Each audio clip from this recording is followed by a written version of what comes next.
जय हिंद दोस्तों, उम्मीद आप सभी स्वस्थ होंगे। बीएसएससी कार्यालय परिचारी भर्ती जो है वो जिसका जो नोटिफिकेशन था वो पिछले महीने में आ गया था। उस जो एलिजिबिलिटी है वो क्या होती है और आपका जो सेफ स्कोर है, मेन चीज ये है कि सेफ स्कोर, क्योंकि बच्चों को एक आइडिया हो जाता है कि हाँ अगर हम इतना स्कोर कर लेंगे तो हम सेफ जोन में हैं।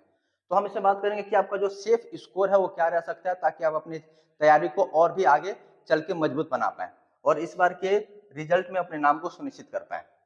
देखिए, ये जो वैकेंसी है ये आपका आ गई थी 25/8/2025 को और इसका जो लास्ट डेट है वो है 26/9/2025। तो अब बहुत दिन बचा नहीं है, आप जल्दी से जल्दी ये जो आवेदन आया है इसमें आप अपने फॉर्म को अप्लाई कर दिए। अगर बहुत सारे बच्चे हैं जो अभी भी आवेदन नहीं किए होंगे तो आपके लिए यही सूचना है कि आप जल्दी से जल्दी आवेदन कर दीजिए, क्योंकि अब समय बहुत ज्यादा बचा नहीं है। यहाँ किस डिपार्टमेंट में किस कैटेगरी का कितना वैकेंसी है यहाँ पे आप देख सकते हैं।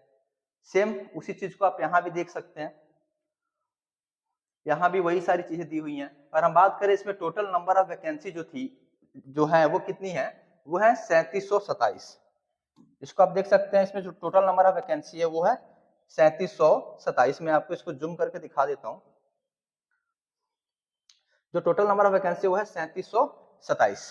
तो देखिए अच्छी खासी वैकेंसी है। वैसे इसमें एलिजिबिलिटी काफी कम है, 10वीं लेवल पे ही इसका एग्जाम कराया जाता है और इसी वजह से थोड़ा सा कंपटीशन जो है वो काफी ज्यादा बढ़ जाता है, क्योंकि ग्रेजुएट लेवल वाले बच्चे भी जो 12th कर चुके हैं वो भी सारे बच्चे जो है इस एग्जाम में अप्लाई कर देते हैं और इसकी वजह से जो कंपटीशन होता है वो काफी ज्यादा बढ़ जाता है। तो टोटल नंबर ऑफ वैकेंसी है आपका 3727। आगे हम बात करें तो इसमें आप देख सकते हैं जो उम्र सीमा है 37 साल, 40 साल, 40 साल, 42 साल, अलग अलग कैटेगरी का है ना। अगर जनरल की बात करें तो 37 साल है। वैसे हम बात करें ओबीसी तो इसका 40 साल है। तो यहाँ पे आप देख सकते हैं अनुसूचित और अनुसूचित जाति की पुरुष और महिला का जो उम्र सीमा है वो 42 साल है। यहाँ पे ये सारी चीजें दी हुई हैं। इसके बाद हम देखें तो ये जो पेपर होता है टोटल 100 का होता है, ये आपको पता होना चाहिए। टोटल 100 है जिसके लिए आपको 2 घंटा समय दिया जाता है। और हम बात करें तो 1 अंक की कटौती की जाएगी। इसमें साफ तौर पे मेंशन किया गया कि हर एक सही उत्तर पे आपको 4 मार्क्स दिए जाएंगे और अगर आप उत्तर को गलत कर देते हैं तो 1 नंबर काट लिया जाता है। यानी कि यहाँ पे जो निगेटिव मार्किंग है वो भी है, हर एक उत्तर पे आपको 4 नंबर, और अगर आप क्वेश्चन को गलत कर देते हैं तो आपका जो 1 नंबर है वो कट जाता है। तो गणित से हम बात करें तो 30 क्वेश्चन, वैसे सामान्य ज्ञान से बात करें तो 40, और इसके बाद हम बात करें सामान्य हिंदी से तो 30 क्वेश्चन। तो हम देखा जाए तो जो सबसे ज्यादा वेटेज है, जो सबसे ज्यादा जिससे सवाल आता है वो है आपका जीके जीएस। तो जीके जीएस से जो सवाल है वो 40 आता है, बाकी मैथ से 30 और हिंदी से आपको 30 क्वेश्चन देखने को मिलते हैं। इसके बाद यदि हम बात करें तो आप देख सकते हैं कि जो आवेदन करने का जो तिथि था वो 25 तारीख था और लास्ट डेट जो है वो है आपका 26/9/2025। तो अब समय नहीं बचा, आप जल्दी से इसमें आवेदन कर दीजिए। ठीक है, आगे हम बात करें कि जो आपका सेफ स्कोर है वो क्या रह सकता है इसके रिगार्डिंग। तो देखिए ध्यान से कि आपका इसमें 3 चीज पूछा जाता है। एक है आपका मैथ्स, और इसके बाद हम देखें आपसे पूछा जाता है हिंदी, और हिंदी के बाद यदि हम बात करें तो आपसे पूछा जाता है जीके जीएस। ठीक है, मैथ में बात करें तो इसमें टोटल 30 क्वेश्चन देखने को मिलते हैं। वैसे हिंदी में भी 30 ही क्वेश्चन देखने को मिलते हैं। और जीके जीएस में यदि हम बात करें तो जीके जीएस में आपको 40 जो क्वेश्चन है वो देखने को मिलते हैं।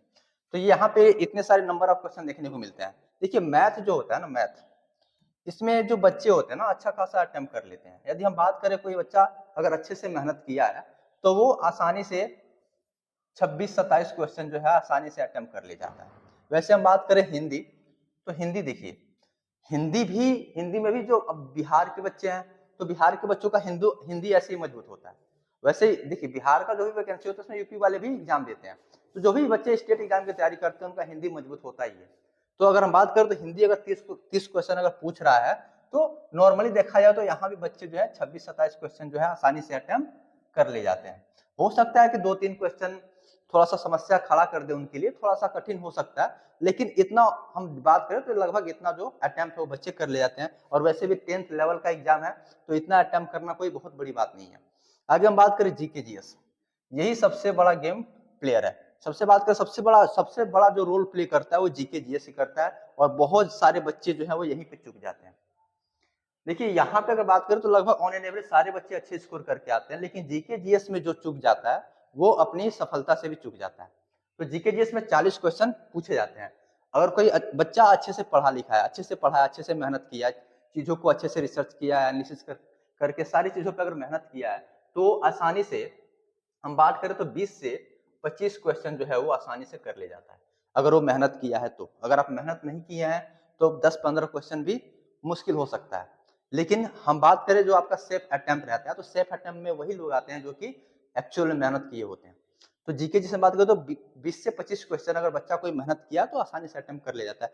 ये और भी बढ़ जाता है ना, कुछ बच्चे तो 30 मतलब 30 क्वेश्चन से ज्यादा भी अटेम्प्ट कर ले जाते हैं।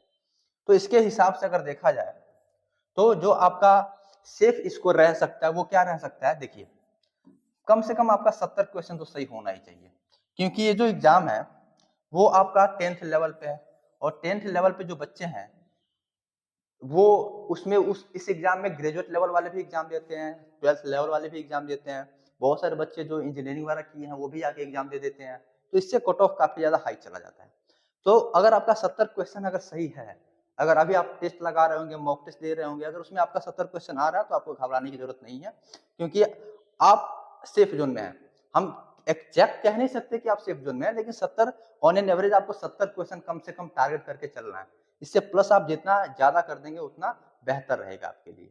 तो कम से कम कोशिश करना है कि आप इस बाउंड्री तक पहुंचे, और अगर इससे ज्यादा बेहतर करते हैं तो फिर और अच्छी बात है।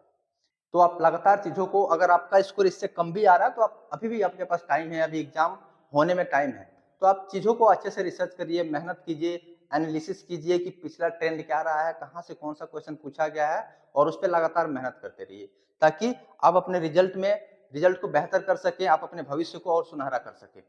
तो उम्मीद है आपको ये वीडियो अच्छा लगा होगा। धन्यवाद।